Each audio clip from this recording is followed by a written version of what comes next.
নমস্কার। আপনারা সবাই জানেন যে ফলতার উপনির্বাচনের ফল ঘোষণা করা হয়ে গেছে। সেখানে তৃণমূল প্রার্থী আগেই ঘোষণা করে সরে গিয়েছিলেন। তো কেন গিয়েছিলেন সে নিয়ে ধোঁয়াশা। ওটা নাকি তার ব্যক্তিগত সিদ্ধান্ত, দল তাকে তিরস্কার করেছে এরকম শোনা যাচ্ছে। তো সেই ভোটে প্রত্যাশিতভাবেই বিজেপি বিপুল ভোটে জিতেছে, যেটা আগে তৃণমূলের গড় বলে পরিচিত ছিল। এবং যেটা একটা উল্লেখযোগ্য পরিবর্তন যে সিপিএম ওই আসনে প্রচুর ভোট পেয়েছে। প্রচুর মানে তাদের আগে যা পাচ্ছিল তার থেকে বেশি, 20% কাছাকাছি। বিজেপি মোটামুটিভাবে 1.5 লাখের কাছাকাছি ভোট পেয়েছে, সিপিএম পেয়েছে 40,000-এর কিছুটা বেশি। তো ফলে ব্যবধানটা বিশাল, 1 লক্ষ। ফলে ভোটের ফলে খুব একটা চমক কিছু না থাকলেও যেটা দেখা যাচ্ছে যে পশ্চিমবঙ্গে এবার থেকে ভোট ঠিক কেমন হবে এবং কিভাবে হবে, এই ফলতা উপনির্বাচন মোটামুটিভাবে সেটাকে একদম নির্ধারণ করে দিয়ে গেল। তো প্রবণতা আমরা যাতে দেখতে পেলাম সেটা একদম ভোটের আগে থেকে শুরু। তো প্রবণতা যা দেখলাম, প্রথমে যদি উল্টো দিকে জোরদার কোনো বিপক্ষ প্রার্থী থাকে, মানে বিজেপির উল্টো দিকে বা শাসক দলের উল্টো দিকে, তো এখানে ছিলেন তিনি নিজেকে পুষ্পা বলে দাবি করছিলেন, বিপর্যয়ের মধ্যেও রণহুঙ্কার দিচ্ছিলেন। তো সেরকম কেউ থাকলে তার কর্মীদের গ্রেপ্তার করা হবে। এক্ষেত্রেও যেমন শোনা যাচ্ছে বিভিন্ন কর্মীদের গ্রেপ্তার করে ফেলা হয়েছে। ফলে ওই যে প্রার্থী ছিলেন তার যে ইলেকশন মেশিনারি সে একদম পঙ্গু হয়ে গিয়েছিল। তো শুধু সেখানেই শেষ নয়, তারপর প্রার্থীকে ধমকি চমকি দিয়ে বসিয়ে দেওয়া হবে। এবং ধমক দিয়েই যে বসানো হয়েছে এটা এক্ষেত্রে নিশ্চিত করে বলা যায় না, তবে ধমক টমক তো দেওয়া হয়েছেই। কারণ শাসক দলের কিছু নেতারা বলেছেন ঠ্যাঙাবো, কেউ বলেছেন অন্য প্রসঙ্গে যে আমি সংখ্যালঘুদের বিধায়ক নই। এমনকি খোদ মুখ্যমন্ত্রী ওই জায়গায় প্রচারে গিয়ে বিরোধী প্রার্থীর উদ্দেশ্যে বলেছিলেন ভোট হোক, ওর ব্যবস্থা করব, সেই দায়িত্ব আমার। তো এটা আমি নিজের কানে শুনিনি, আনন্দবাজারে পড়েছি আর কি। তো তৃণমূলের প্রার্থীদের এমনিই তো নানা জায়গায় প্রচুর সুকীর্তি, কোথায় চাপ দিলে তারা আর্তনাদ করবেন সেটা মোটামুটি শাসক দল যারা আছেন কেন্দ্রের অনেক ক্ষেত্রেই জানেন। ফলে চাপ দিতে ভবিষ্যতে তেমন কোনো সমস্যা হবে বলেও মনে হয় না। এবার চাপ দিয়ে সরানো হয়েছে কিনা আমি জানি না, কিন্তু চাপ যে একটা পড়েছিল এ নিয়ে বিশেষ কোনো সমস্যা নেই। আর সব থেকে ভালো ব্যাপার হচ্ছে যে সেই নিয়ে মিডিয়ায় তেমন কোনো আলোড়ন পড়বে না। নির্বাচন কমিশন এই নিয়ে রণহুঙ্কার দেবে না, কারণ নির্বাচন কমিশনের যিনি প্রধান ছিলেন রাজ্যে তিনি এখন মুখ্য সচিব। এখন নির্বাচন কমিশনটা কে দেখছেন আমি ঠিক জানি না। তবে যাই হোক, এই নিয়ে তাঁরা যে বিশেষ হইচই করেননি, নড়াচড়া করেননি, বিবৃতি দেননি, কোনো পদক্ষেপ নেননি, এ নিয়ে কোনো সন্দেহ নেই। তো এইগুলো হবে আন্দাজ করছি, নিশ্চিত করে কিছু বলতে পারি না। কারণ প্রবণতা অনুযায়ী 35 লক্ষ ভোটারকে বাদ দিয়ে, সম্পূর্ণ বেমালুম বাদ দিয়ে ভোট হয়েছে পশ্চিমবঙ্গে, সেটাও নাকি জনাদেশ। ফলে এবং সে নিয়ে কিছু হইচই হয়নি মিডিয়ায়। ফলে বিরোধী প্রার্থী যদি নাই থাকে তাতেই বা গণতন্ত্রের কি এসে যায়? যা আসছে সেটাই গণতন্ত্র, যা আসছে সেটাই জনাদেশ, এরকম আমাদেরকে ধরে নিতে হবে। তো এইটা হলো একটা প্রবণতা যেটা প্রকাশ্যে দেখা যাচ্ছে। তো পরের যে প্রবণতাটা সেটা এরকম প্রকাশ্য নয়, সেটা খুবই সফিস্টিকেটেড, একটু বিশ্লেষণ না করলে বোঝা যাবে না। তো সেটা বোঝানোর জন্য আমি গোটা চারেক গ্রাফ দেখাবো। গ্রাফ মানে পশ্চিমবঙ্গে যে গৈরিক ঝড় চলছে বিধানসভা নির্বাচন থেকে এই উপনির্বাচন পর্যন্ত, তার একটা চরিত্র।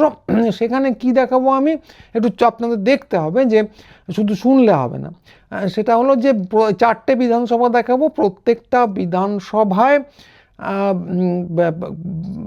রাউন্ড ভিত্তিক, প্রত্যেকটা রাউন্ডের গণনা তো অনেকগুলো রাউন্ডে হয়, ধরুন 1 থেকে 16, 1 থেকে 14 এরকম কিছু। প্রত্যেকটা রাউন্ডে বিজেপির লিড কত সেইটার একটা হিসেব নিকেশ আপনাদের দেখাবো।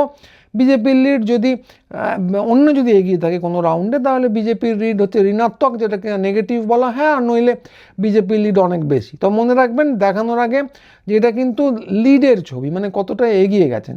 আমি শতাংশ হিসেবে দেখাবো। তো কেউ যদি 50% লিড পান, তার মানে হচ্ছে তিনি 75% ভোট পেয়েছেন, 3/4। 80% ভোট পেলে লিড হচ্ছে 60%। ফলে লিড প্রচুর বেশি মানে ভোট প্রাপ্তির সংখ্যা বিপুল, এটা মাথায় রাখতে হবে। তো প্রথমে আপনাদের দেখাবো যে রাজারহাট নিউ টাউনের ছবি। তো ছবিটা যদি দেখেন, আগেই তো আমি ব্যাখ্যা করে দিলাম যে ঠিক কী দেখানো হবে। তো ছবিটা যদি দেখেন, দেখবেন যে প্রথম কটা রাউন্ডে বিজেপি পিছিয়ে ছিল এবং তার মধ্যে কিছু কিছু রাউন্ডে এগিয়ে যাচ্ছিল, এরকম চলছিল। তো চলতে চলতে বিজেপি জিততে শুরু করে একদম স্লগ ওভারে, মূলত শেষ 5টা রাউন্ড হারতে হারতেও শেষ 5টা রাউন্ডে দুর্ধর্ষ ব্যাট করে বিজেপি খেলা ঘুরিয়ে দিয়েছে। এবং বিশেষ করে শেষ রাউন্ডটা যদি দেখেন, সেখানে তো ভয়ানক ব্যাটিং, লিড 100% কাছাকাছি। তো আগেও যেটা বললাম মনে রাখবেন যে এগুলো কিন্তু ভোট শতাংশ নয়, লিডের হিসেব। যদি আপনি 80% ভোট পান আর বিপক্ষ যদি পায় 20%, তাহলেও কিন্তু লিড হয় মাত্র 60%। 100%-এর কাছাকাছি লিড পেতে গেলে কতটা ভোট পেতে হয় নিজেরা আন্দাজ করে নিতে পারেন, বিপক্ষ প্রায় কিছুই পায় না আর কি। তো এইটা হচ্ছে রাজারহাট নিউ টাউনের ছবি। যে ইন্দাসের ছবি যদি দেখেন, পরেরটা আমি দেখাচ্ছি ইন্দাসের ছবি, সেটাও মোটামুটি তাই। শেষ 4টে রাউন্ডে দুর্ধর্ষ ব্যাটিং করে জেতা ম্যাচ, হারা ম্যাচ জিতিয়ে নিয়ে যাওয়া হয়েছে। তার আগেরগুলো যদি দেখেন, প্রথম থেকে ওই শেষ 4টে রাউন্ডের আগে পর্যন্ত জেতা হারা চলছিল, একটু পিছিয়েই ছিল বিজেপি, একটু লিডের হিসেবে, কিন্তু শেষ 4টে রাউন্ডে তারা এমন ঝোড়ো ব্যাটিং করে যে তারপর তারা ধরাছোঁয়ার বাইরে বেরিয়ে যায়। তো 3 নম্বর যেটা, সেটা হচ্ছে বহু চর্চিত ভবানীপুর আসন। তো ভবানীপুর যদি আসেন, আবার যদি শেষ 5টা রাউন্ড দেখেন, দেখবেন যে চিত্র একই, যে শেষ 5টা রাউন্ডে কিন্তু ঝোড়ো ব্যাটিং করা হয়েছে, কোনো ক্ষেত্রে 70% পর্যন্ত লিড আছে আর কি। তো কিন্তু এক্ষেত্রে একটা তফাৎও আছে, খেলতে খেলতে মানুষের তো একরকম করে অভিজ্ঞতা আসে। এক্ষেত্রে তফাৎটা এই যে খেলাটা কিন্তু আরও আগেই ধরে নেওয়া হয়েছে। যদি দেখেন যে রাউন্ড 7 থেকেই কিন্তু খেলাটা ধরে নেওয়া আছে, তার আগে পর্যন্ত বিজেপি আর বিপুল ভোটে হারছিল, কিন্তু 7 থেকে মোটামুটি একটু একটু করে খেলা ধরতে ধরতে অভিজ্ঞ ব্যাটসম্যানরা, অভিজ্ঞ ব্যাটাররা ক্রমশ এগিয়ে যান। তারপর শেষ 5টা রাউন্ডে একদম ঝোড়ো গতিতে ব্যাট করে, স্লগ ওভারে ব্যাট করে খেলা জিতিয়ে দেন। এটাও হারা ম্যাচ ছিল, একদম জিতে যান। এবং সবশেষে আমরা আসবো উপনির্বাচনের ক্ষেত্রে, ফলতার উপনির্বাচন। তো যদি লক্ষ্য করে দেখেন, এখানেও কিন্তু খেলা ধরা হয়েছে ওই ভবানীপুরের মতোই 7 নম্বর রাউন্ড থেকে। তার আগে পর্যন্ত একটাই বিজেপি প্রচুর এগিয়ে ছিল, তারপর ক্রমশ ব্যবধান কমতে থাকে, কিন্তু 7 নম্বর রাউন্ড থেকে খেলাটা ধরে নেওয়া হয় এবং বিজেপির পক্ষে চলে যায়। এবং লক্ষণীয় যে তফাৎটা, সেটা হচ্ছে যে এখানে কিন্তু খেলা ধরে আস্তে আস্তে শেষ 4 ওভারে ব্যাটিং করব এই জায়গায় রাখা হয়নি, একদম ওই 7 নম্বর রাউন্ড থেকেই শুরু করে দেওয়া হচ্ছে ঝোড়ো ব্যাটিং। ফলে শেষ 4টে রাউন্ডের আলাদা করে কিছু দেখা যাচ্ছে না, কারণ 7 নম্বর রাউন্ড থেকেই 75% লিড ইত্যাদি চলে এসেছে। তো এবং এখানে আরেকটা জিনিস উল্লেখ্য, যে ঝোড়ো ব্যাটিংয়ের যে কথাগুলো বললাম আমি, একটা কথা শোনা গেছে যে প্রত্যেকটা ক্ষেত্রে এই 4টে বিধানসভাতে ঝোড়ো ব্যাটিংয়ের আগে কিন্তু একটু জলপানের বিরতি নেওয়া হয়েছে। তা আমি তো গণনা কেন্দ্রে ছিলাম না, সত্যি মিথ্যে বলতে পারবো না, তবে এরকম শোনা গেছে এবং অনেকেই বলেছেন ওই জায়গায় নাকি গণনা স্লো হয়ে যাচ্ছিল, খুব ধীর গতিতে আসছিল, এবং তার সঙ্গে নানা রকম অভিযোগও শোনা গেছে। কিন্তু এইটা ঠিক অভিযোগের ঝুড়ি খুলে বসার অনুষ্ঠান নয়। তো অভিযোগের ঝুড়ি না খুলে বসে আমি তাহলে কি বলতে চাইছি প্রবণতাটার কথা। এই যে 4টে ছবি দিলাম, সেটা হলো প্রবণতাটার বিবর্তন বোঝানোর জন্য।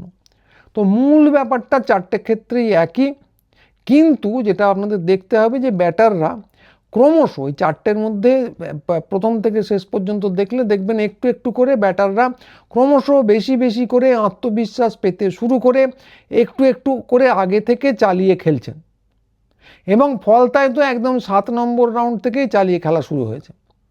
এবং ফলতার ব্যাপারে আরও একটা জিনিস বেশ কৌতূহলোদ্দীপক, যদি প্রবণতার দিক থেকে দেখেন, অভিযোগের কথা বলছিলাম, তো আগের যে 3টে দেখালাম, এখানে এই 3টেতেই স্লগ ওভারে ব্যাটিং নিয়ে কিছু অভিযোগ শোনা গেছে, যে এজেন্টদের নাকি বার করে দেওয়া হয়েছে, মারধর করা হয়েছে, এবং স্বয়ং মুখ্যমন্ত্রীকেও নাকি বার করে দিয়ে তারপর কাউন্টিং করা হয়েছে।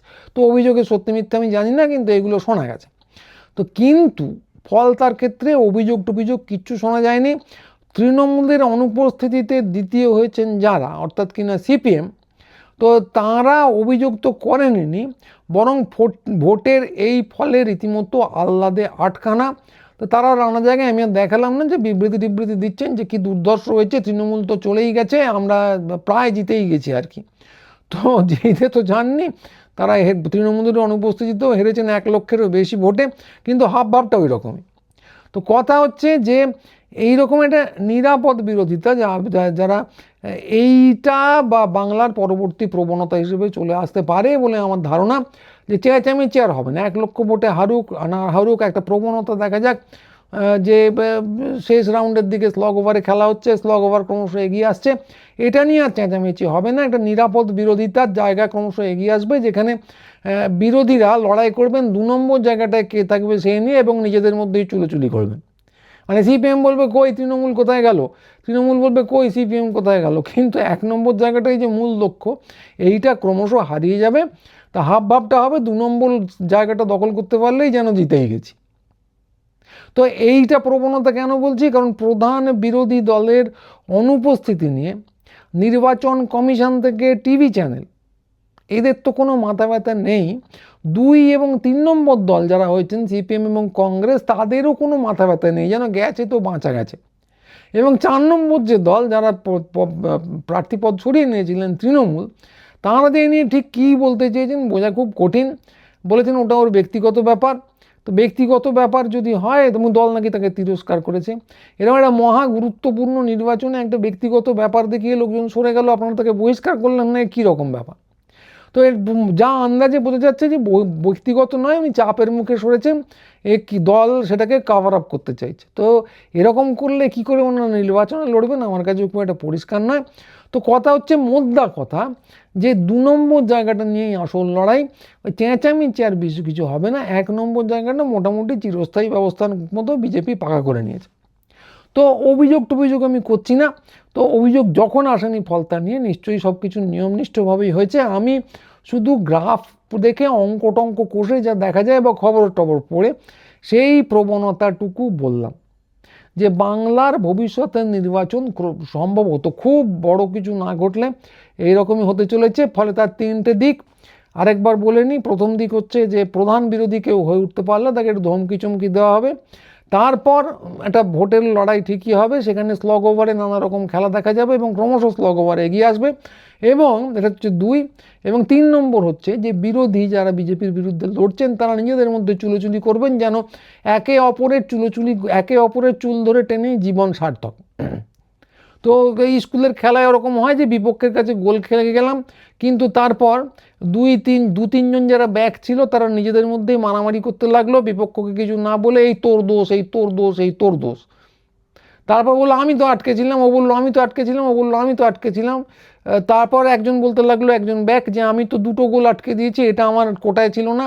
অন্যজন বলল 2টো গোল, তো আমিও তো 1টা গোল আটকেছি, এটা আমার কোটায় ছিল না, ইত্যাদি প্রভৃতি। মানে ছেলে মানুষই ঝগড়া, বাচ্চাদের যেরকম হয় বিরোধী দলগুলো সেরকম করতে থাকবে। এইটা একটা প্রবণতা হিসেবে দেখা দেওয়ার আশঙ্কা প্রবল, যেটা আমার ধারণা ঘটতে চলেছে পশ্চিমবঙ্গে। তো আমার সেটা ভাল লাগছে না, কিন্তু বিরোধীদের নিশ্চয়ই খুবই ভাল লাগছে, নইলে এটা করছেন কেন? তাদের তো বয়স 13 নয় 3ও নয়। তো কেউ চাপটাকে কাভার আপ করে বলছেন ওটা ওর ব্যক্তিগত ব্যাপার, কেউ হেরে গিয়ে গোয়ারান হেরে গিয়ে এমন লাফালাফি করছেন যেন তারা জিতেই গেছেন, এবং উভয় পক্ষেরই লক্ষ্য কিন্তু একে অপরে। তৃণমূলের মুখপাত্র খুব জোর গলায় বলেছেন যে সিপিএমের লজ্জার ব্যাপার এটা, আমরা ছিলাম না, এত কম ভোট পেয়েছে। তো সিপিএম চেঁচামেচি করছে তৃণমূল গেল কোথায়, কিন্তু সর্বনাশটা যে গণতন্ত্রের হচ্ছে, একটা বিরোধী দল লড়তে পারছে না, এটা যে কত বড় সর্বনাশ, গণতন্ত্রটা আদৌ আছে কি না নিয়ে প্রশ্ন থেকে যায়। এইটা নিয়ে বিশেষ কারো মাথা দেখতে পাচ্ছি না। আর টিভি চ্যানেল গদি মিডিয়া যাদেরকে বলি তাদের কথা আর কী বা বলবো। তো সব মিলিয়ে পরিস্থিতিটা এই, আমার ব্যাপারটা ভাল লাগেনি। আপনাদের যদি ভাল লাগে তো তাহলে কিছু বলার নেই, আর যদি ভালো না লাগে তাহলে এই ভিডিওটা শেয়ার করুন, লোকজনকে দেখান, সমমনস্ক মানুষদের কাছে। অবস্থা যদি ভালো নয় মনে হয় তাহলে চ্যানেল সাবস্ক্রাইব করুন, এই ভিডিওটা হাইপ টাইপ করুন এবং আমাদের সঙ্গে যোগাযোগ রাখুন। তো আজকের ভিডিও এইটুকু, সবাই ভালো থাকবেন, এবং পরের ভিডিও নিয়ে রোজ হবে না আগেই বলেছি, কিন্তু খুব তাড়াতাড়ি আপনাদের সামনে আবার আসবো। নমস্কার।